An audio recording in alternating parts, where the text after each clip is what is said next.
दंड दिया गया। उन सबके परिजनों को मुख्यमंत्री की तरफ से सम्मानित किया जा रहा है काकोरी स्मृति स्थल पर। उनकी प्रपौत्री सुश्री सरिता सिंह जी का तस्वीरें हम आपको सीधे दिखा रहे हैं काकोरी से। अभिनंदन करें। और अब मैं आमंत्रित करूंगी श्री अशफाक उल्लाह खान के 97वीं जयंती मनाई जा रही है काकोरी की, और इस मौके पर जिन्होंने भी शहादत दी काकोरी में, उनके परिजनों को सम्मानित मुख्यमंत्री की तरफ से किया जा रहा है। आप जोरदार तालियों से स्वागत करें, अभिनंदन करें। और इसके बाद करगिल में शहीद हुए वीर शहीदों के परिजनों को हम आमंत्रित करेंगे। सबसे पहले परमवीर चक्र विजेता कैप्टन मनोज पांडे के पिता श्री गोपीचंद पांडे जी। तो आजादी के पहले और आजादी के बाद किस तरह से शहादत दी उत्तर प्रदेश के सूरमाओं ने, उनके परिजनों को सम्मानित करते हुए मुख्यमंत्री इस काकोरी स्मृति स्थल से दिखाई दे रहे हैं, जहां पर आज काकोरी की 57वीं वर्षगांठ मनाई जा रही है। तो अभी इस वक्त हम आपको दिखा रहे हैं करगिल की लड़ाई में जिन्होंने शहादत दी, उनके परिजनों को इस वक्त सम्मानित किया जा रहा है। सुनील जैन जी की माता श्रीमती बीना महल जी। तालियों से अगर आप इनका स्वागत करें और मेरे साथ जयकारा भी लगाएं, भारत माता की वंदे वंदे वंदे। बहुत बहुत धन्यवाद माननीय श्रीमती बीना महल जी, माता है राइफलमैन सुनील जैन की। और सभी को हर घर तिरंगा अभियान के लिए, अलग जगाने के लिए तिरंगा भी दिया जा रहा है। बहुत बहुत धन्यवाद माननीय मुख्यमंत्री महोदय। मैं जिलाधिकारी महोदय से अनुरोध करूंगी कि मंच पर आसीन।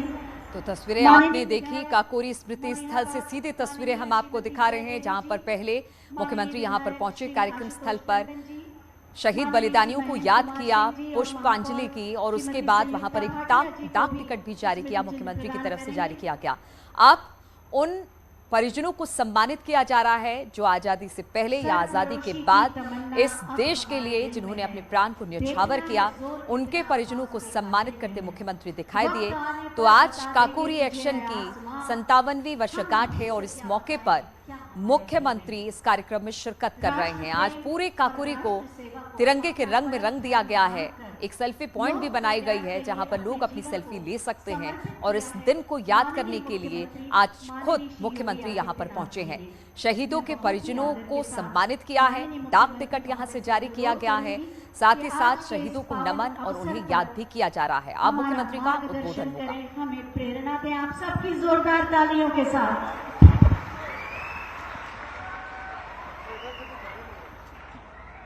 भारत माता की, भारत माता की, भारत माता की, वंदे वंदे वंदे। काकोरी ट्रेन एक्शन के वर्षगांठ पर आयोजित आज के इस कार्यक्रम में मंच पर उपस्थित प्रदेश सरकार में मेरे वरिष्ठ सहयोगी उप मुख्यमंत्री श्री ब्रजेश पाठक जी, भारत छोड़ो आंदोलन के उस समय के क्रांतिकारी स्वतंत्रता संग्राम सेनानी परम सम्मान्य श्री शिव नारायण गुप्ता जी, प्रदेश सरकार के पूर्व मंत्री और माननीय विधायक श्री आशुतोष टंडन जी, प्रदेश सरकार के पूर्व मंत्री और विधान परिषद के सदस्य डॉक्टर महेंद्र सिंह जी, महापौर श्रीमती संयुक्ता भाटिया जी, यहां के लोकप्रिय विधायक श्रीमती जय देवी जी, प्रदेश के मुख्य सचिव श्री दुर्गा शंकर मिश्र जी, अपर मुख्य सचिव गृह श्री अवनीश कुमार अवस्थी जी, प्रमुख सचिव पर्यटन एवं संस्कृति श्री मुकेश मिश्राम जी, आज के इस कार्यक्रम में उपस्थित सभी स्वतंत्रता संग्राम सेनानियों के परिजन, कारगिल शहीद परिवारों से जुड़े हुए उनके सभी परिवार के सदस्यगण, उपस्थित भाइयों बहनों और प्यारे बच्चों, आज काकोरी ट्रेन एक्शन की वर्षगांठ है। आज ही के दिन पर 1925 में काकोरी की इतिहास प्रसिद्ध घटना को अंजाम दिया गया था। हम सब जानते हैं कि देश जब अपनी आजादी की लड़ाई लड़ रहा था तो उस दौरान 1857 से प्रारंभ प्रथम स्वातंत्र समर देश के अंदर निरंतर जारी रहा। अनगिनत अत्याचारों के फलस्वरूप देश के क्रांतिकारियों को विदेशी हुकूमतें रोक नहीं पाई और अंततः 15 अगस्त 1947 को यह देश आजाद हुआ। उत्तर प्रदेश इस बात के लिए सौभाग्यशाली है और हमारी वर्तमान पीढ़ी खासतौर पर इस बात के लिए सौभाग्यशाली है कि 1857 का प्रथम स्वातंत्र समर की भूमि भी उत्तर प्रदेश रही है। चाहे वह मंगल पांडे के द्वारा जलाई गई चिंगारी हो या झांसी की रानी लक्ष्मीबाई का वह उद्घोष कि मैं अपनी झांसी हरगिज नहीं दूंगी, और चाहे वह उत्तर प्रदेश के अंदर अलग अलग स्थानों पर देश की आजादी के लिए हुए इस बृहद अभियान को एक नई ऊंचाई प्रदान करने का हो। 1922 में गोरखपुर का चोरी चोरा की ऐतिहासिक घटना हो या 9 अगस्त 1925 को लखनऊ का काकोरी का यह क्षेत्र जिसमें देश की आजादी के लिए मर मिटने वाले क्रांतिकारियों ने 4,679 रुपये जो ट्रेन में एक खजाने के रूप में जा रहा था उसे रोक करके ले लिया था। और जब हम काकोरी की घटना की पृष्ठभूमि पर जाते हैं तो 4,679 रुपये के लिए 10 लाख रुपए से अधिक खर्च ब्रिटिश सरकार ने उस समय खर्च किए थे। क्रांतिकारियों को गिरफ्तार किया था। पंडित राम प्रसाद बिस्मिल जिनके नेतृत्व में काकोरी की घटना को अंजाम दिया गया था, उन्हें गोरखपुर जेल में रखा गया। अस्फाउल्लाह खां, ठाकुर रोशन सिंह, राजेंद्र नाथ लाड़ी, इन्हें भी गोंडा, फैजाबाद और नैनी जेल में अलग अलग स्थानों पर रखा गया। चंद्रशेखर आजाद ब्रिटिश हुकूमत के खिलाफ लड़ते हुए प्रयागराज में शहीद हुए, लेकिन क्रांति की यह लौ कभी बुझी नहीं। यह देश लड़ता रहा अपनी आजादी के लिए, अपनी स्वाधीनता के लिए, और उसी का परिणाम था कि राष्ट्रपिता महात्मा गांधी के नेतृत्व में चली देश की स्वाधीनता की इस लड़ाई में नेताजी सुभाष चंद्र बोस, सरदार वल्लभ भाई पटेल, भगत सिंह, राजगुरु, अनगिनत क्रांतिकारियों के त्याग और बलिदान के फलस्वरूप इस देश को 15 अगस्त 1947 को अपनी स्वतंत्रता प्राप्त हुई। आज हम सबका सौभाग्य है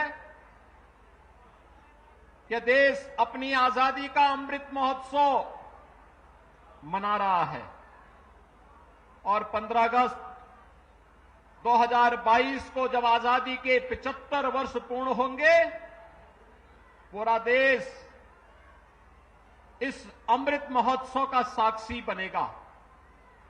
देश के आदरणीय प्रधानमंत्री जी ने देश के सामने एक लक्ष्य रखा है कि जब देश अपनी आजादी का अमृत महोत्सव मना रहा है, अभी से हम 25 वर्ष की अपनी व्यापक कार्य योजना को बना करके देश के सामने रखें। जब ये देश अपनी आजादी का शताब्दी वर्ष मना रहा होगा, उस समय में कैसा भारत चाहिए। भारत की ताकत भारत की सामूहिकता है। 135 करोड़ की आबादी जब एक साथ बोलती है तो भारत दुनिया के अंदर सबसे बड़े लोकतंत्र के रूप में ही नहीं, बल्कि लोकतंत्र की मां के रूप में भी दुनिया को प्रतिनिधित्व देते हुए, मार्गदर्शन करते हुए दिखाई देती है। जब हम जाति, मत, मजहब, क्षेत्र, भाषा के आधार पर बटे होंगे तो ये विभाजन हमारी ताकत का ही विभाजन करेगा, भारत को कमजोर करेगा, विकास को बाधित करेगा, अव्यवस्था, अराजकता, तमाम ऐसी विकृतियों को जन्म देगा जो फिर से देश की स्वाधीनता पर संकट खड़ा कर सकता है। और इसलिए भाइयों बहनों, सबसे बड़ा संकल्प हमारा होना चाहिए कि हम भारत को फिर से किसी भी प्रकार से कमजोर नहीं होने देंगे। पूरे भारत की एकता का संकल्प लेकर के उन विकृतियों को दूर करते हुए हम एक साथ मिलकर के कार्य करेंगे। और इसीलिए प्रधानमंत्री जी के संकल्प के साथ जुड़ करके उत्तर प्रदेश सरकार ने भी तय किया है कि उत्तर प्रदेश को हम आगामी 5 वर्ष के अंदर देश की एक बड़ी अर्थव्यवस्था के रूप में स्थापित करेंगे। उत्तर प्रदेश के अंदर व्यवसाय की सुगमता, ईज ऑफ डूइंग बिजनेस के लक्ष्य को प्राप्त करते हुए प्रत्येक नागरिक के जीवन को सहज और सरल बनाने में हम लोग अपना योगदान देंगे। उत्तर प्रदेश के नौजवानों के लिए हो, किसानों के लिए हो, महिलाओं के लिए, समाज के प्रत्येक तबके के लिए हम उस प्रकार की योजनाओं को लेकर के कार्य करेंगे जो उत्तर प्रदेश को तो एक पहचान देगा ही, उत्तर प्रदेश के प्रत्येक नागरिक को सम्मान भी देगा और पहचान और सम्मान के बीच के समन्वय को आगे बढ़ाते हुए उत्तर प्रदेश को देश की सबसे बड़ी अर्थव्यवस्था के रूप में स्थापित करने के संकल्प को लेकर के हम सब आज काकोरी ट्रेन एक्शन की वर्षगांठ पर यहां पर उपस्थित हुए हैं। भाइयों बहनों, हमारे क्रांतिकारियों का बलिदान आज काकोरी जैसे स्थल को भी एक तीर्थ स्थल के रूप में स्थापित करते हुए लोक पूज्य बना लिया है। ये लोक पूज्य कोई धरती तब बन पाती है जब अनगिनत बलिदान होते हैं। और काकोरी में भी 1925 में ऐसे ही देश की स्वाधीनता के लिए मर मिटने वाले उन क्रांतिकारियों ने उस समय देश की स्वाधीनता के उस यज्ञ में अपनी आहुति देते हुए इस अभियान के साथ वे लोग जुड़े थे। आज ये हमारा सौभाग्य है, हम काकोरी की वर्षगांठ के साथ ही देश की स्वाधीनता के अमृत महोत्सव के साथ हम सब जुड़ रहे हैं। मैं इस अवसर पर आप सबको हृदय से बधाई देता हूं। हम सब जुड़ करके इस कार्यक्रम का हिस्सा बने। प्रधानमंत्री जी ने देश के अमृत महोत्सव वर्ष के अवसर पर हर देशवासी से अपेक्षा की है, इस पूरे अमृत महोत्सव के कार्यक्रम को जागरूकता के रूप में, हर घर तिरंगा के रूप में जहां हमें आगे लेकर के चलना है, वहीं 14 अगस्त की तिथि भारत के विभाजन की विभीषिका दिवस के रूप में भी मना करके किस प्रकार की त्रासदी को उस समय लोगों को झेलने के लिए मजबूर होना पड़ा था, इस प्रकार की स्थिति फिर से कभी ना आए, उसे स्मरण करते हुए, देखते हुए उस प्रकार का कार्यक्रम प्रत्येक जनपद में आयोजित होना, कार्यक्रमों का संकलन करना, एग्जीबिशन के माध्यम से उस समय की त्रासदी के जीवंत चित्रण को वर्तमान पीढ़ी तक प्रस्तुत करना और फिर सैकड़ों वर्षों की गुलामी की बेड़ियों को तोड़ते हुए 15 अगस्त के दिन जब देश स्वाधीन होता है तो स्वाधीनता की उस एहसास को उत्साह और उमंग के साथ मिलकर के मना करके भारत को अमृत काल के अंदर दुनिया की सबसे बड़ी ताकत के रूप में स्थापित करने के अपने संकल्प के साथ हमें बढ़ना होगा। भाइयों बहनों, इस संकल्प हमेशा आगे बढ़ने की एक प्रेरणा देता है हमें। ये संकल्प हमें अपने देश के बारे में सोचने के लिए मजबूर करता है और उस संकल्प के साथ हम सब जुड़े, इस विश्वास के साथ अभी से हम लोग मिलकर के उत्साह के साथ कार्यक्रमों के साथ जुड़ेंगे। तिरंगा यात्राओं का आयोजन जगह जगह हो रहा है, लोगों में अपार उत्साह है। भारत के प्रतीकों के प्रति सम्मान का भाव हर भारतीय का कर्तव्य है और उस कर्तव्य के पथ पर आगे बढ़ते हुए यही हम सबका संकल्प भी होना चाहिए, यही हमारा धर्म भी होना चाहिए। इस विश्वास के साथ मैं एक बार फिर से भारत माता के इन महान सपूतों को, जिन्होंने आजादी की बलवेदी पर अपने आप को समर्पित किया, उन्हें कोटि सौ नमन करते हुए विनम्र श्रद्धांजलि अर्पित करता हूं और आजादी के अमृत महोत्सव के इस अभियान के साथ आप सबसे जुड़ने का आह्वान भी करते हुए अपनी वाणी को विराम देता हूं। धन्यवाद। जय हिंद।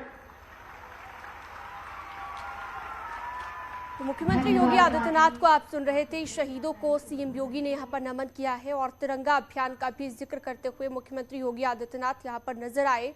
काकोरी स्मृति स्थल से सीधा लाइव आप सुन रहे थे उत्तर प्रदेश के मुख्यमंत्री योगी आदित्यनाथ को।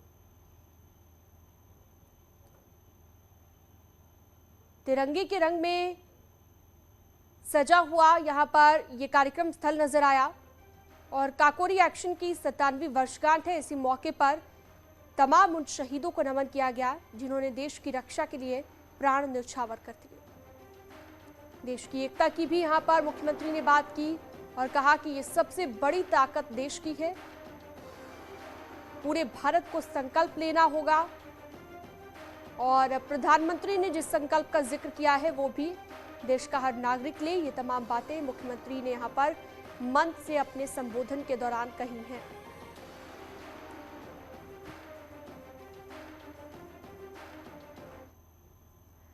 और चलिए अब बात करते हैं उत्तराखंड की तमाम खबरों की। हर घर तिरंगा अभियान के तहत मंगलवार को शिक्षा विभाग के एक अभियान के तहत तत्वाधान में गांधी पार्क से घंटा घर और वापस गांधी पार्क तक तिरंगे झंडे के साथ प्रभात फेरी निकाली गई। प्रभात फेरी का शुभारंभ मुख्यमंत्री योगी आदित्यनाथ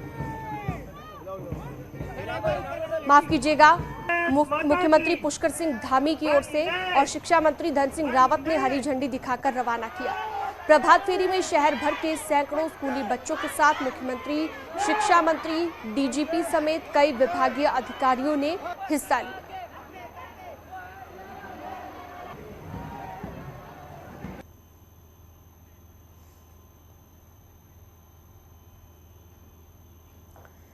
देहरादून में बीजेपी हर घर तिरंगा अभियान के तहत रैली निकाल रही है, जहां पर सीएम धामी ने न्यूज 18 से खास बातचीत करते हुए कहा कि पूरा उत्तराखंड आजादी का अमृत महोत्सव मना रहा है। आज़ादी के अमृत महोत्सव के तहत प्रभात फेरी निकाली जा रही है। गांधी पार्क से शुरू हुई ये प्रभात फेरी घंटाघर तक जाएगी। खुद शिक्षा मंत्री धन सिंह रावत इसमें मौजूद रहे। मुख्यमंत्री हमारे साथ। सर, आज़ादी के अमृत महोत्सव के तहत प्रभात फेरी निकाली जा रही है, क्या कुछ संदेश आप देना चाहेंगे? देखिए, उत्तराखंड जहाँ देवभूमि है, पूरा देश जहाँ आज़ादी का जश्न मना रहा है, आज़ादी का 75वां स्थापना दिवस मना रहा है, हम भी यहाँ बड़े जोर शोर से आज़ादी के अमृत महोत्सव को मना रहे हैं। और उसके लिए हमने ये कार्यक्रम प्रारंभ कर दिए हैं। जहाँ प्रभात फेरी यहाँ निकल रही है, ऐसे अनेकों कार्यक्रम दूरस्थ के ग्रामीण क्षेत्रों में भी लगातार इस प्रकार के कार्यक्रम हो रहे हैं। और जहाँ हम आज़ादी के अमृत महोत्सव को पूरे धूमधाम के साथ मना रहे हैं, वहीं आने वाले 25 साल जो देश की आज़ादी के अमृत काल होंगे, उसके लिए भी हम संकल्पबद्ध हैं। उसमें भी हम अपनी प्राथमिकताओं के आधार पर उत्तराखंड भी हिंदुस्तान के श्रेष्ठ राज्यों में शामिल हो। और उत्तराखंड के अंदर जहां देशभक्ति का जज्बा फूट फूट कर भरा हुआ है, एक तरफ उत्तराखंड की जहां देश की आज़ादी में यहाँ का योगदान रहा है, यहाँ के स्वतंत्रता संग्राम सेनानियों का योगदान रहा है, वहीं देश की सीमाओं की रक्षा के लिए भी यहाँ के नौजवानों ने, यहाँ के जवानों ने, यहाँ के वीर शहीदों ने अपने प्राणों का बलिदान दिया है। इसलिए यहाँ पर बहुत जोश से और खुशी से आज़ादी का अमृत महोत्सव मनाया जाएगा। सर, इस अमृत काल में बड़ी सौगात भी मिली। आप दिल्ली में बहुत सारी उत्तराखंड के लिए सौगात लेकर आए। देखिए, मैं प्रधानमंत्री जी का धन्यवाद करना चाहता हूं कि उनके आशीर्वाद से जब से वो देश के प्रधानमंत्री बने हैं, उत्तराखंड के अंदर चाहे स्वास्थ्य का क्षेत्र हो, चाहे रेलवे कनेक्टिविटी का क्षेत्र हो, सड़कों का क्षेत्र हो, हर क्षेत्र में तेजी से काम हुआ है। जहां सड़कें अच्छी बनी हैं, जहां रेल कनेक्टिविटी अच्छी हुई है, हवाई सेवाएं के क्षेत्र में हवाई अड्डों का विस्तार हो रहा है, हर क्षेत्र में हम आगे बढ़ रहे हैं आने वाले समय में। और इस बार भी केंद्र की सरकार पूर्ण रूप से हमारा सहयोग कर रही है। हर विभाग जो है उत्तराखंड को लेकर पूरी तरह से संवेदनशील है, पूरी तरह से उन्होंने कहा है कि हर सहयोग केंद्र की सरकार करेगी। Thank you sir. तो मुख्यमंत्री ने साफ तौर पर कहा कि आज़ादी के इस अमृत काल में, इस महोत्सव में उत्तराखंड लगातार प्रगति की ओर बढ़ रहा है और आने वाले समय में, आने वाले सालों में उत्तराखंड देश का सर्वांगीण राज्य बनकर उभरेगा। कैमरा पर्सन अमित कुमार के साथ सुनील नौप्रभात, न्यूज़ 18 देहरादून। और चलिए एक बड़ी खबर आपको हरिद्वार से बता दें। देश की आजादी के 75 साल पूरे होने के मौके पर सोमवार को शाम को हरिद्वार में गंगा आरती का नजारा तिरंगामय हो गया। बड़ी संख्या में श्रद्धालु हाथों में तिरंगा लेकर गंगा आरती में शामिल हुए। पूरी आरती के दौरान भारत का तिरंगा आन बान शान के साथ लहराता हुआ नजर आया। गौरतलब है कि गंगा आरती में रोजाना सैकड़ों लोग शामिल होते हैं।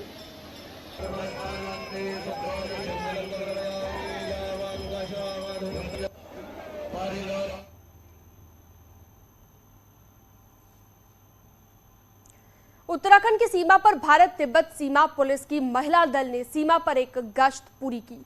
विशेष गश्त दल की थीम आजादी का अमृत महोत्सव और हर घर तिरंगा अभियान पर भी आधारित थी।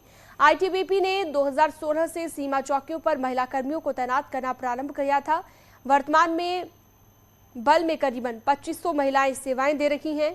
आईटीबीपी भारत चीन की 3488 किलोमीटर लंबी सीमाओं की सुरक्षा करती है, जिसके ज्यादातर ऊंचाई वाले मुश्किल इलाकों और बर्फ और कठिन जलवायु परिस्थितियों में तैनात होते हैं।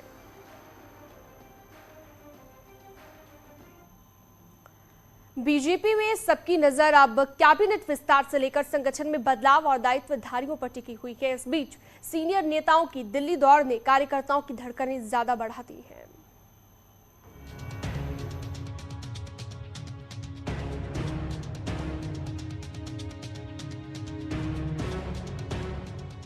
सरकार में कैबिनेट मंत्रियों के खाली पड़े 3 पदों को भरने का मामला हो या फिर दायित्वधारियों को लेकर चल रही कसरत या संगठन में होने वाला बदलाव, कार्यकर्ताओं से लेकर पार्टी नेताओं और विधायकों की धड़कनें तेज हैं। इसी हफ्ते मुख्यमंत्री, प्रदेश अध्यक्ष और प्रदेश महामंत्री संगठन के दिल्ली दौरे ने चर्चाओं का बाजार और भी गर्म कर दिया। बीजेपी के प्रभारी ने भी बदलाव से इनकार नहीं किया है। इसके लिए आगे आगामी कुछ दिनों में हम बैठेंगे, चर्चा करेंगे, संगठन मजबूत और अच्छी स्थिति के अंदर चले, संगठन सरकार का तालमेल रहे। बीजेपी के नए नवेले अध्यक्ष महेंद्र भट्ट का कहना है कि उनकी और मुख्यमंत्री की दिल्ली में बड़े नेताओं से बातचीत हुई है, मुलाकात हुई है, जिसके बाद कुछ और बैठकें भी होंगी और जल्द तस्वीर साफ होगी। अभी तो कई दौर चलेंगे बैठकों के, ऐसा कुछ नहीं है। जब किसी नेतृत्व के साथ बैठते सब प्रकार की चर्चा तो होती है, सब विषय चर्चा हुई है ना, चाहे सरकार का विषय हो चाहे संगठन का विषय हो, चर्चा की माने मुख्यमंत्री साहब हम लोग बैठे, फिर हमारी वो बातचीत हुई है। लेकिन जो भी होगा बहुत जल्दी सारी जो पिक्चर है सबके सामने आएगी। सूत्रों के मुताबिक सरकार में दायित्व से लेकर संगठन में बदलाव को लेकर फैसला जल्द हो सकता है। बीजेपी प्रदेश अध्यक्ष महेंद्र भट्ट को 10 अगस्त को एक बार फिर दिल्ली बुलाया गया है। इसी दिन मुख्यमंत्री भी एक बार फिर दिल्ली जा सकते हैं और जहां संगठन और सरकार में होने वाले इन बदलावों पर फाइनल मुहर लग सकती है। न्यूज़ 18 के लिए देहरादून से सुनील नवप्रभात की रिपोर्ट। वहीं पिथौरागढ़ से एक बड़ी खबर आ रही है, जहां पर धारचूला के कोकलखेत वाटरफॉल के पास लैंडस्लाइड की भयानक तस्वीर सामने आई है, जिसमें पहाड़ी भरभराकर गिर रही है। हालांकि किसी जानमाल के नुकसान की कोई खबर नहीं।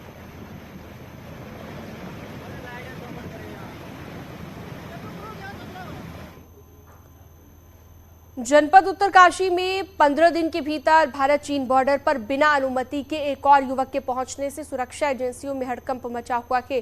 बिहार राज्य निवासी एक युवक भारत चीन सीमा के सोनम बॉर्डर क्षेत्र में बिना अनुमति के ही पैदल पहुंच गया। सोनम तक ये युवक कैसे पहुंचा, इसको लेकर सुरक्षा एजेंसियों में हड़कंप मचा है। रविवार को सोनम बॉर्डर क्षेत्र से भारत तिब्बत सीमा पुलिस के हिमवीरों ने एक युवक को हिरासत में लिया, जिसके बाद वो युवक को हर्षिल लेकर आए, जहां पर पूछताछ में पता चला कि युवक मानसिक रूप से कमजोर है और अपने घर से 1 वर्ष पहले लापता हो गया था। बॉर्डर के कोरजोन में बिना अनुमति के ही पहुंचने पर 15 दिन के अंतराल में दूसरी ये घटना सामने आई है। सुरक्षा एजेंसियों में हड़कंप है।